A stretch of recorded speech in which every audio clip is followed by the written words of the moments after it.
ಎಲ್ಲ ಕಾಂಗ್ರೆಸ್ಸು JDSನವರು ಎಲ್ಲರೂ ಮೆಂಬರ್ಗಳು ಮಾತಾಡಿದ್ದಾರೆ. ಅವರೇ ದುರಾಂಕಾರದಿಂದ ಈ ಪಕ್ಷ ವಿರುದ್ಧ ಚಟುವಟಿಕೆ ಮಾಡಿ ನಾವು ಪಕ್ಷದಿಂದ ಆಚೆ ಹೋಗಬೇಕು, ಸುಮ್ಮನೆ ಆನಂದ್ ಅವ್ರ ಮೇಲೆ ಗೂಬೆ ಕೂರಿಸ್ಬೇಕು ಅನ್ನೋ ಒಂದು ಉದ್ದೇಶಕ್ಕಾಗಿದೆ ಹೊರತು ರಾಮಮೂರ್ತಿನ ಯಾವುದೇ ಕಾರಣಕ್ಕೂ ನಾವು ಮಾಡಬಾರ್ದು ಅಂತ ನಮ್ಮ ಮನಸ್ಸಿನಲ್ಲಿ ಇಲ್ಲ. ಆದರೆ ಅವರೇ ತೋಡ್ಗಂತವ್ರು ಅವ್ರ ಗುಂಡಿನ ಆ ದೇವರ ಮುಂದೆ ನೋಡ್ಗಂತಾನೆ ಆ ದೇವ್ರು ಒಳ್ಳೇದು ಮಾಡ್ತಾರೆ. ಅಲ್ಲ, ಈಗೂ ಒಂದು ಚಾನ್ಸ್ ಕೊಟ್ಟಿದ್ದಾರೆ. ಈಗ ಪತ್ರಿಕಾ ಪರಿಶೀಲನೆ ಹೋಗ್ತೀನಿ, ಈಗೂ ಬಂದರೆ ಕೊಡ್ತೀನಿ ಅಂತ ಹೇಳಿದ್ದಾರೆ. ಈಗೂ ಬಂದರೆ ಅವನು ಅವರ ಏನು ವಿರೋಧಿ ಚಟುವಟಿಕೆ ಬಿಟ್ಟು ನಾನು ನಿಷ್ಠಾವಂತಾಗಿರ್ತೀನಿ ಅಂತ ಈಗ ಸದ್ಯದಲ್ಲಿ ಬಂದರೆ ಅದನ್ನು ನಾನು ಮಾಡೋಕ್ಕೆ ರೆಡಿ ಇದ್ದೀನಿ. ಇಲ್ಲ ಅಂದರೆ ನಮ್ಮ ತಾಯಿ ರಾಜೀನಾಮೆ ಕೊಡಿಸಿ ನಾವು ಇನ್ನೊಬ್ರಿಗೆ ಯಾರಿಗೋ ಮಾಡಬೇಕು ಅಂತ ನಾವು ಮಾತಾಡಿದ್ದೀವಿ. ಅದರಂತೆ ಹೋದಾಗ ಅದು ರಾಜಕೀಯ ತಿರುವೇ ಬೇರೆ ತಗೊಂತದೆ. ಅದು ಅವ್ರ ವಿವೇಚನೆ ಬಿಟ್ಟಿದ್ದು. ಹರೀಶ್ ಗೌಡರು ನಿನ್ನೆ ಒಂದು ಸ್ಟೇಟ್ಮೆಂಟ್ ಕೊಟ್ಟಿದ್ದಾರೆ. ಇನ್ನು ಮುಂದೆ ಯಾವುದೇ ಸ್ಥಳೀಯ ಸಂಸ್ಥೆ ಚುನಾವಣೆಗಳಲ್ಲಿ ಕಾಂಗ್ರೆಸ್ ಜೊತೆ ಸಹಕಾರ ಇರುವುದಿಲ್ಲ, ಅವರು ನಮ್ಮ ಪರಮ ಶತ್ರುಗಳು ಅಂತ ಹೇಳಿದ್ದಾರೆ.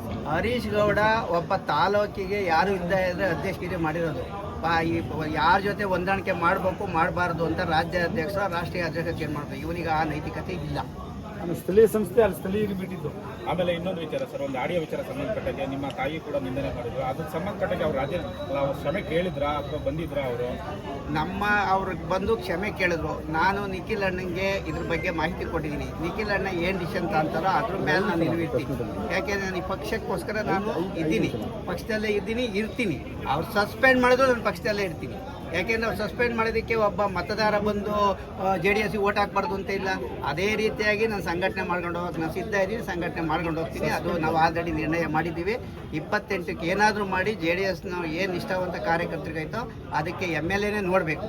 ಈಗೆಲ್ಲ ಇವರೇನು ಅಂದ್ಕೊಂಡಿರೋದು NDA ಆದರೆ ಧೀರಾಜಿಗೆ ಕೊಡ್ತಾರೆ. ನಮ್ಮ ಪ್ರಾಬಲ್ಯ ಹೆಚ್ಚಿಗೆ ತೋರಿಸಿದ್ರೆ ಧೀರಾಜಿಗೆ ಎಲ್ಲಿಂದ ಕೊಡ್ತಾರೆ? ಕುಮಾರಸ್ವಾಮಿ ಅವರು ಆಲ್ರೆಡಿ ನಾನು ರಾಜ್ಯ ಕಾರ್ಯದರ್ಶಿ 3-4 ಮೀಟಿಂಗಲ್ಲಿ ಹೇಳಿದ್ದಾರೆ, ನಿಮ್ಮ ಶಕ್ತಿ ಇರೋ ಕಡೆ ನನಗೆ ತೋರಿಸ್ರಿ, ನಾನು JDS ಟಿಕೆಟ್ ನಾನು ಕೊಡಬಾರ ನಂದು ಅಂತ ಒಪ್ಕೊಂಡಿದ್ದಾರೆ.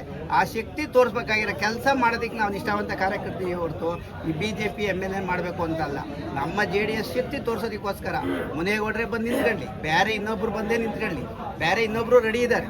ಮುನೇಗೌಡರಿಗೆ ಫಸ್ಟ್ ಅವಕಾಶ ಕೊಡ್ತಾ ಇದ್ದೀನಿ. ಮುನೇಗೌಡರಿಗೆ ಆಲ್ರೆಡಿ ಹೇಳಿದ್ದೀನಿ. ಮುನೇಗೌಡರು ಏನು ಹೇಳ್ತಾರೆ, ನಾನು ಬಂದರೆ ಟಿಕೆಟ್ ಕೊಡಲ್ಲ ಅಂದರು. ನಾನು ಮುನೇಗೌಡರಿಗೆ ಸಲಹೆ ಕೊಟ್ಟೆ, ನೀವು ಬಂದು ಇಲ್ಲಿ ನಿಮ್ಮ ಶಕ್ತಿ ತೋರಿಸಿಲ್ಲ ನಾನು ಟಿಕೆಟ್ ಕೊಟ್ಟರೆ ನೀವು ಸೋಲು ಒಪ್ಕೊಂಡಂಗ. ನೀವು ಇಂಡಿಪೆಂಡೆಂಟ್ ಬಂದರೂ ಸೋಲು ಒಪ್ಕೊಂತೀರಾ. JDS ಪಕ್ಷದಲ್ಲಿ 5 ಕಿತ ಸೋತಿದ್ದೀರಾ, ಇನ್ನೂ 1 ಕಿತ ಸೋಲು ಅಂತ ನಿಮಗೆ ಬರಲ್ಲ, ಕರುಣೆ ಬರ್ತದೆ. ಬಂದು ನಿಂತ್ಕೊಳ್ರಿ. ನಿಂತ್ಕೊಂಡು ನಿಮ್ಮನೆ ಹಾಳು ಮಾಡಿ ನಾವು ಕರೆತಾ ಇಲ್ಲ. ನಿಮಗೆ ಇಚ್ಛೆ ಇದ್ದರೆ ಬಂದು ನಿಂತ್ಕೊಳ್ರಿ, ಇಲ್ಲ ಅಂದರೆ ನೀವು ಮನೆಗೆ ಇದ್ಬಿಡ್ರಿ. ನಾವು ಸಂಘಟನೆ ಮಾಡಿ ನಾವು ಯಾವುದೇ ಒಂದು ಬೇರೆ ರೀತಿಯಾಗಿ ನಾವಂತೂ JDS ಇಂದ ಕ್ಯಾಂಡಿಡೇಟ್ ಹಾಕೋ ರೀತಿಯಾಗಿ ಶಕ್ತಿ ನಾವು ತುಂಬ್ತೀವಿ. ತಾಲೂಕು ಪಂಚಾಯತಿ, ಜಿಲ್ಲಾ ಪಂಚಾಯತಿ ಶಕ್ತಿ ತುಂಬ ನಾವು ರೆಡಿ ಇದ್ದೀವಿ. ಆ ರೆಡಿ ಕೆಲಸ ಮಾಡೋಕ್ಕೂ ನಮ್ಮ ನಿಷ್ಠಾವಂತ ಕಾರ್ಯಕರ್ತರೆಲ್ಲ ಸಪೋರ್ಟ್ ಮಾಡ್ತಾರೆ, ಮಾಡೇ ಮಾಡ್ತೀವಿ. ತಾಲೂಕು ಅಧ್ಯಕ್ಷ ಆದನು ಎಲ್ಲರೂ ಎಲ್ಲ ಪಕ್ಷದಾಗೂ ಇದ್ದಾರೆ. ಅವನ ಕೆಲಸ ಏನು, ಸುಮ್ಮನೆ ತಾಲೂಕು ಅಧ್ಯಕ್ಷ ಡಮ್ಮಿ ಇಲ್ಲ, ಅವನೇ ಘೋಷಣೆ ಮಾಡ್ಕೊಳ್ಳಿ ನಾನೇ ಒಬ್ಬ ಕ್ಯಾಂಡಿಡೇಟ್ ಆಗ್ತೀನಿ ನಮಗೆಲ್ಲ ಸಪೋರ್ಟ್ ಮಾಡಲಿ ಅಂತ. ಅವಾಗ ಎಲ್ಲರೂ ಹೋಗಿ ಮಾಡ್ತೀವಿ. ಆ ರೀತಿ ಘೋಷಣೆ ಮಾಡ್ಕೊಳಕ್ಕೆ ಕೇಳ್ರಿ ಅವರು. ನಾನು ಇವಾಗ ಮತದಾರನಾಗಿ ಹೇಳ್ತೀನಿ, 28ಕ್ಕೆ ಮತದಾರ ಕಷ್ಟಕ್ಕೋಸ್ಕರ MLA ತರಬೇಕು JDSಗೆ ಅಂತ JDS ಸಂಘಟನೆ ಮಾಡೋಕೆ ಇಳ್ದಿದ್ದೀವಿ ಹೊರತು ಮತದಾರನಾಗಿ ಅಧಿಕಾರ ಪಡೆದು ಹಿಡಿಬೇಕು ಅಂತ ಇಲ್ಲ.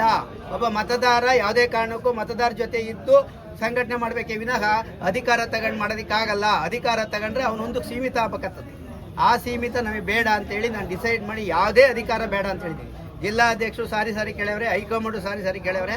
ನಾನು ಯಾವುದೇ ಒಂದು ಆಸೆನೂ ಪಡೋದಿಲ್ಲ.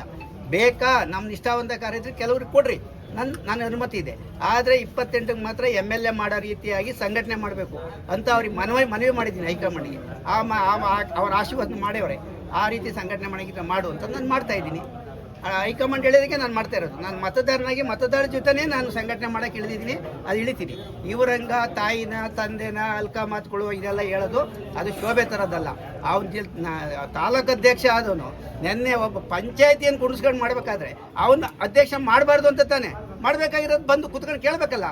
ಫೋನ್ ಮಾಡಿಬಿಟ್ರೆ ನಾಳೆ ಎಲೆಕ್ಷನ್ನು, ಆನಂದ್ ಅವರೇ ಎಲ್ಲಿ ಸಿಗ್ತೀರಾ ಅಂತ ಕೇಳ್ತಾರೆ. ಇದು ಧರ್ಮನ? ಆನಂದ್ ಅವರೇ ನಿಮ್ಮ ಜೊತೆ ಮಾತಾಡಬೇಕು, ಎಲ್ಲಿ ಸಿಗ್ತಾರೆ ಅಂತ ಕೇಳಿದ್ರೆ ಎಲ್ಲಿ ಸಿಗ್ತಾರೆ? ನಾನು ಬೈದೆ, ಫಸ್ಟು ನಿನ್ನ ಗೌರವಕ್ಕೆ ತಡ್ಕೋ, ಎಲ್ಲಿ ಸಿಗ್ತೀರಾ ಅನ್ನೋದು ಕೇಳು ಅಂತ ಬೈದಿದ್ದೀನಿ. ಅದಕ್ಕೆ ಅವನು ರಾತ್ರಿ 10 ಗಂಟೆ ಆದರೂ ಮನೆ ತಕ್ಕ ಕಾಯ್ತೀನಿ ಅಂದವನು ನಾನು 9 ಕಾಲಿಗೆ ಮನೆಗೆ ಬಂದೆ. ಅಡ್ರೆಸ್ಸೇ ಇಲ್ಲ. ಅಲ್ಲಿಗೆ ಅವ್ರ ಉದ್ದೇಶ ಏನು? ರಾಮಮೂರ್ತಿನ ಅಧ್ಯಕ್ಷನ ಮಾಡಬಾರ್ದು, ಗೂಬೆ ಅಂತಂದು ಆನಂದ ಮೇಲೆ ಕುಂಡಿಸ್ಬೇಕು, ಅಷ್ಟೇ ಉದ್ದೇಶ. ಆ ಉದ್ದೇಶ ಯಾರೂ ಮತದಾರರು ಬಯಸೋದಿಲ್ಲ. ಆ ವಿಡಿಯೋ ಬಿಡ್ರಿ, ಮತದಾರ ನಿಶ್ಚಯ ಮಾಡ್ತಾರೆ ಯಾರು ನಿಷ್ಠಾವಂತರು, ಯಾರು ಪಕ್ಷ ವಿರೋಧಿ ಚಟುವಟಿಕೆ ಮಾಡಿದ್ರು ಅಂತ ಮಾಡೇ ಮಾಡ್ತಾರೆ. ಮುಂದಿನ ದಿನದಾಗ JDS ಒಳ್ಳೇದಾಗ್ತದೆ. ಆ ಒಳ್ಳೆ ಕಾಲ ತತ್ತೀವಿ. ಈಗ ಮುಂದಿನ ದಿನಗಳಲ್ಲಿ ಸ್ಥಳೀಯ ಚುನಾವಣೆಗಳು ಬರ್ತಿದ್ದಾವೆ. ಈಗ ಅಭ್ಯರ್ಥಿಗಳು ಕೂಡ ಪಂಚಾಯತಿ ಲೆವೆಲ್ ರೆಡಿ ಆಗ್ತಿದ್ದಾರೆ. ನಿಮ್ಮಿಬ್ಬರ ಬಣ ಬಡಿದಾಟದಿಂದ ಅವ್ರಿಗೆ ತೊಂದರೆ ಆಗಲ್ವಾ ಅಂತ? ಯಾರಿಗೆ? ನಾವು ಮಾಡ್ತಾ ಇರೋದು JDS ಪಕ್ಷಕ್ಕೆ, ಅವ್ನು ಮಾಡ್ತಾ ಇರೋದು JDSಕ್ಕೆ. ಅವನು ಏನು ವಿರೋಧಿ ಚಟುವಟಿಕೆ ಮಾಡಿರೋದು ಎಲ್ಲೆಲ್ಲಿ ಹಾಕ್ತಾರೋ ಹಾಕ್ಕೊಂಡ್ಲಿ. ನಾವು ನಿಷ್ಠಾವಂತ ಕಾರ್ಯಕರ್ತನ ಎಲ್ಲೆಲ್ಲಿ ಹಾಕ್ಬೇಕು ಹಾಕಕ್ಕೆ ರೆಡಿ ಇದೀವಿ, ನಾವು ಹಾಕ್ತೀವಿ. ಒಂದ್ ವೇಳೆ ಅಲ್ಲೂ ಕೂಡ ನಿಮ್ಮಿಬ್ಬರ ಮಧ್ಯೆ ಅಂದ್ರೆ ಈಗ ಅವರು ಕ್ಯಾಂಡಿಡೇಟ್ ಹಾಕೋದು ನೀವು ಯಾವುದೇ ಕಾರಣಕ್ಕೂ ಮೊನ್ನೆ ಜಿಲ್ಲಾಧ್ಯಕ್ಷ ಅವರು ಹೋಗ್ಯವ್ರೆ 5-6 ಪಂಚಾಯತಿಯಲ್ಲಿ ಒಬ್ಬ ಕಾರ್ಯಕರ್ತನ ಅವ್ರಿಗೆ ಸ್ಪಂದನೆ ಕೊಟ್ಟಿಲ್ಲ. ಅದು ನಮ್ಮ JDSಗೆ ಅವಮಾನ ಹೇಳ್ಕೊಳ್ಳೋದು. ಆ ರೀತಿ ಆಗೋ ದುರ್ನಡತೆ ನೋಡ್ಬಿಟ್ಟು ಯಾವುದೇ ಪಂಚಾಯತಿಯಲ್ಲೂ ಅವ್ರ ಜೊತೆ ಹೋಗಿಲ್ಲ. ನಿಷ್ಠಾವಂತ ಕಾರ್ಯಕರ್ತರು ಎಲ್ಲೆಲ್ಲ ಅವರೇ ಅಂತ ನಮಗೂ ಗೊತ್ತದೆ. ನಾವು 25 ವರ್ಷದಿಂದ JDSನಾಗ ಇದ್ದು ನಾವು ರಾಜಕೀಯ ಮಾಡಿದ್ದೀವಿ. ಆ ಕಾರ್ಯಕರ್ತರಿಗೆ ಅವ್ರನ್ನೇ ಮುಂದಿನ ದಿನದಲ್ಲಿ ಪಂಚಾಯತಿಗೆ ನಿಲ್ಲಿಸ್ತೀವೋ ತಾಲೂಕ್ ಪಂಚಾಯತ್ ನಿಲ್ಲಿಸ್ತೀವೋ ನಿಲ್ಲಿಸಿ ಒಂದು ಸಂಘಟನೆ ಮಾಡೋಕ್ಕಂತೂ ಓದ್ತೀವಿ. ಅವರು ಸಂಘಟನೆ ಮಾಡಲಿ. ಎರಡೂ ಸಂಘಟನೆ ಸೇರಿ JDS ಪಕ್ಷಕ್ಕೆಲ್ಲ ಲಾಭ. ಅದ್ರ ಬದಲು ಬಡದಾಟ ಅಂತ ಯಾಕೆ ಬಿಂಬಿಸ್ಬೇಕು? ನಾವು JDSಗೆ ಕೆಲಸ ಮಾಡೋದು, ಅವರು JDSಗೆ ಕೆಲಸ ಮಾಡ್ತಾನೆ. ಅವ್ರು ಎಷ್ಟು ಕೆಲಸ ಮಾಡ್ತಾರೋ ಮಾಡಲಿ, ನಾವೆಷ್ಟು ಕೆಲಸ ಮಾಡ್ತೀವಿ. ನೀವಿಬ್ರೆ ಸಾಮಾಜಿಕ ಜಾಲತಾಣದಲ್ಲಿ ಆರೋಪ ಪ್ರತ್ಯಾರೋಪ ನೀವಿಬ್ರೆ ಮಾಡ್ತಾ ಇರೋದು. ಅಂದ್ರೆ ಈಗ ನೀವು ಅವ್ರ ಮೇಲೆ ಹೇಳ್ತೀರಾ, ಅವರು ಇವ್ರ ಮೇಲೆ ನಾನು ಯಾವುದೇ ಕಾರಣಕ್ಕೂ ತಾಲೂಕು ಅಧ್ಯಕ್ಷನ ಮೇಲೆ ಹೇಳಲ್ಲ. ನಾನು ಹೇಳೋದೇನಿದು ಕೃಷ್ಣಾರೆಡ್ಡಿ ಜಿಲ್ಲಾಧ್ಯಕ್ಷನ ಮೇಲೆ. ತಾಲೂಕು ಅಧ್ಯಕ್ಷನ್ ಏನು ಅಲ್ಲಿಲ್ಲ. ಅವನೇನು ಮೊನ್ನೆ ಏನು ಫಂಕ್ಷನ್ ಮಾಡ್ಬಿಟ್ಟಿದೀವಿ ಅಂತಾರೆ. ಇವಾಗ ಫಂಕ್ಷನ್ ಮಾಡ್ಬಿಡೋರು ತಾನೆ. ಹೊಸ ಅಧ್ಯಾಯ ಸ್ಟಾರ್ಟ್ ಆಗಿದೆ. ಏನು ಸ್ಟಾರ್ಟ್ ಆಗಿದೆ? ಹೆಂಗ್ ಬೈಯೋದು, ನಮ್ಮ ತಾಯಿನ ಬೈಯೋದು, ಅವರು EM ಬೈಯೋದ ಅವರು. ಹೊಸ ಅಧ್ಯಾಯ ಸ್ಟಾರ್ಟ್ ಆಗಿರೋದು ಇದು JDS ಪಕ್ಷದಲ್ಲಿ. ಅವರೆಲ್ಲ ಏನಿದ್ರು ಗಿಮಿಕ್ ರಾಜಕೀಯ ಮಾಡೋರು. ಹೆಣ್ಮಕ್ಳು ಟಾರ್ಗೆಟ್ ಮಾಡ್ತಾರೋ ಗಂಡು ಮಕ್ಳು ಮಾಡ್ತಾರೋ. ಅವರು ಪಕ್ಷನ ಹಾಳು ಮಾಡಕ್ ಬಂದಿರೋರು, ನಾವು ಪಕ್ಷನ ಬೆಳ್ಸಕ್ ಬಂದಿರೋರು. ಇಷ್ಟೇ ಇರೋದು ಇದ್ರಾಗೆ. ಪಕ್ಷನ ಹಾಳು ಮಾಡಕ್ ಬಂದಿರೋರಿಗೆ ದೊಡ್ಡಬಳ್ಳಾಪುರ ಜನತೆ JDSನವ್ರು ಕೊಡ್ತಾರ. ಪಕ್ಷ ಉದ್ಧಾರ ಮಾಡಕ್ ಬಂದಿರೋ ಸಪೋರ್ಟ್ ಮಾಡ್ತಾರೋ. ಮುಂದಿನ ದಿನದಲ್ಲಿ ಗೊತ್ತಾಗ್ತದಲ್ಲ ಪರದೆ ಮೇಲೆ.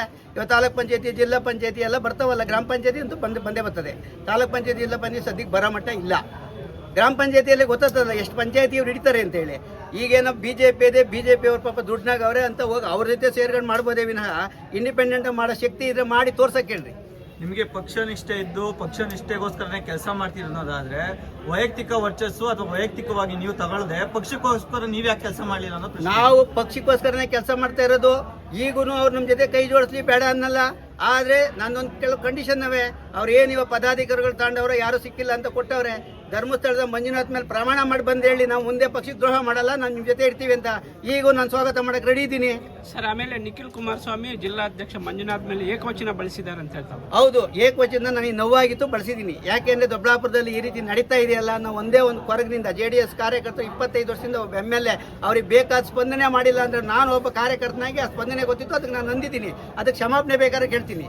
ನಿಮ್ಮ ಒಳಜಗಳದಿಂದ ಪಕ್ಷ ಡ್ಯಾಮೇಜ್ ಆಗಲ್ಲ. ಯಾವುದೇ ಕಾರಣಕ್ಕೂ ಪಕ್ಷಕ್ಕೆ ಡ್ಯಾಮೇಜ್ ಆಗಲ್ಲ. ಯಾಕೆ ಅಂದ್ರೆ ನಿಷ್ಠಾವಂತ ಕಾರ್ಯಕರ್ತರು ನಿಷ್ಠಾವಂತರ ಜೊತೆಗೆ ಇರ್ತಾರೆ ಅನ್ನೋದು ನಂಬಿಕೆ ನನಗಿದೆ. ದೇವರ ಒಬ್ಬ ಇದ್ದಾನೆ.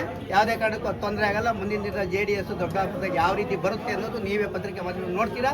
ಅದಕ್ಕಾಗಿ ನೋಡಿ. ಒಂದು ವೇಳೆ ಏನಾದರೂ ನಿಮ್ಮ ನಡೆಗಳನ್ನ ಪಕ್ಷ ವಿರೋಧಿ ಚಟುವಟಿಕೆ ಅಂತ ಪರಿಗಣಿಸಿ ನಿಮ್ಮನ್ನೇನಾದ್ರೂ ಪಕ್ಷದಲ್ಲಿ ಶಿಸ್ತು ಕ್ರಮ ತಗೊಂಡ್ರೆ ನಿಮ್ಮ ಮುಂದಿನ ನಡೆ ನಾನು ಸ್ವಾಗತ ಮಾಡ್ತೀನಿ. ಅವ್ರ ಪಕ್ಷದಿಂದ ಉಚ್ಚಾರಣೆ ಮಾಡಿದ್ರೆ ನಾನೇನು ಕುಮಾರಸ್ವಾಮಿ ಅವ್ರಿಗೆ ಓಟ್ ಹಾಕಬಾರ್ದು, JDS ಪಕ್ಷ ಸಂಘಟನೆ ಮಾಡಬಾರ್ದು ಅಂತ ಎಲ್ಲೂ ಇಲ್ವಲ್ಲ ಕಾನೂನಲ್ಲಿ. ನಾನು JDS ಮತದಾರನಾಗಿ ನಾನು ಕೆಲಸ ಮಾಡ್ತೀನಿ.